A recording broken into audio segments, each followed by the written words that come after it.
Hello दोस्त, नमस्ते, प्रणाम। मैं हूं वंदना। मेरे यूट्यूब चैनल पे आप सभी का स्वागत है। दोस्तों, हम सुनाने जा रहे हैं शिव विवाह गीत। कैसा लगेगा कमेंट में ज़रूर बताना।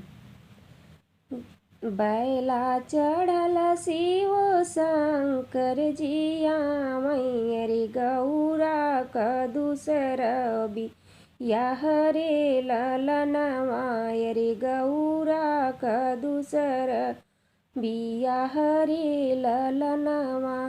हमरे ही देशे भोला सिंहुरा ना होला रे सिंहुरा ना होला भभूति से होला बियाह रे ललनवा भूति से होला बियाह रे ललनवा।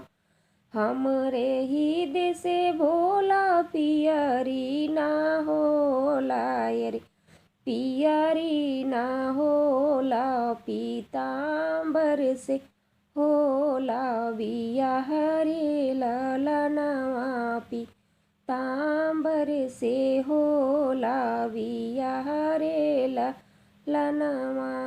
हमरे ही देशे भोला चप्पल ना होला रे जूता ना होला खराऊ से होला बियाह रे ललनवा खराऊ से होला बियाह रे ललनवा।